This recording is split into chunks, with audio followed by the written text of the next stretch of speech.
Look up on a clear night, and you're seeing a tiny fraction of an observable universe containing roughly 2 trillion galaxies.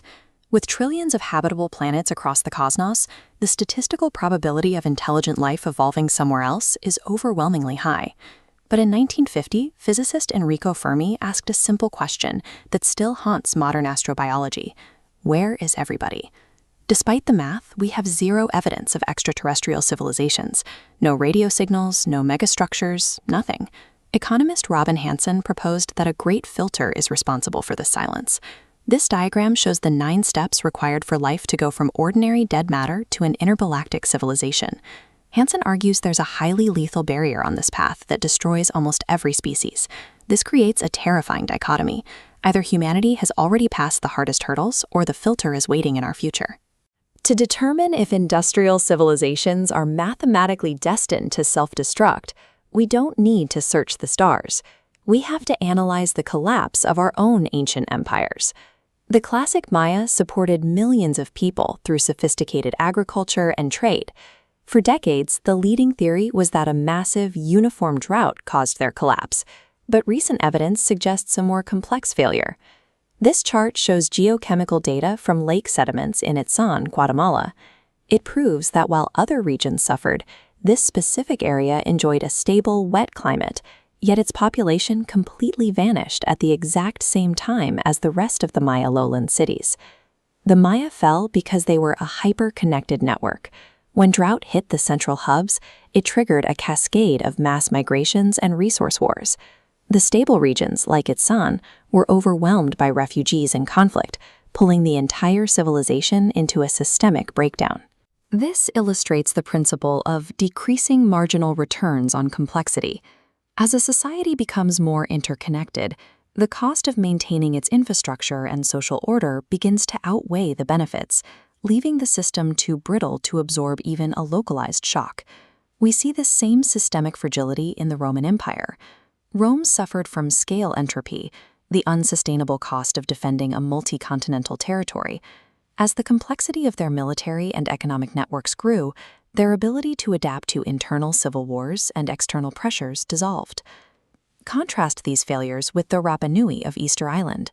For years, we were told an ecocide myth that the islanders greedily destroyed their own forests to build these statues. But new research shows the Rapa Nui were actually heroes of resilience. They survived a century-long megadrought by developing innovative rock mulch gardens to preserve their soil. Human populations can be remarkably resilient, but that resilience is often undermined by the very systems we build to manage it. Civilizations rarely die from natural shifts alone. They die when their internal complexity outpaces their ability to adapt, or when their inherited behaviors, like the aggression that fueled Maya resource wars, are confronted by a sudden, unprecedented shock. The Maya and the Romans were regional networks. When they fell, the rest of the world kept turning. But today, for the first time in history, we have built a single planetary-scale network. Our interconnectedness is now absolute, and we have armed that network with the power of total self-extermination. This chart shows Toby Ord's estimates for the risks of human extinction this century. Notice that natural hazards, like asteroids or supervolcanoes, contribute only a 1 in a million chance. The probability of human-made catastrophe is roughly 1 in 6. These human-engineered risks, unaligned artificial intelligence, designer pathogens, and nuclear winter, are the primary drivers of that probability. These are not natural disasters. They are systemic failures of our own design. Humanity has manufactured its own great filter. The barrier blocking our path to the stars is the mathematical instability of a species and its technological adolescence.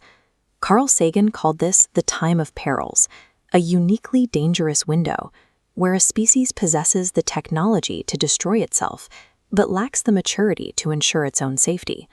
This creates a moral imperative called maxipoc, the duty to maximize the probability of an okay outcome. Because we are now a global network, mitigating existential risk is the only way to preserve the potential for trillions of future human lives. Success depends on recognizing the mismatch in our development. We are navigating 21st century complexity with the same biological hardware that fueled the Maya resource wars and Roman power struggles. We are using the technology of gods, but we are still bound by tribal emotions. If we cannot align our power with our wisdom, the Fermi paradox stops being a mystery and becomes a diagnosis. The cosmos may not be empty, it may simply be a silent graveyard of civilizations that failed this ultimate test.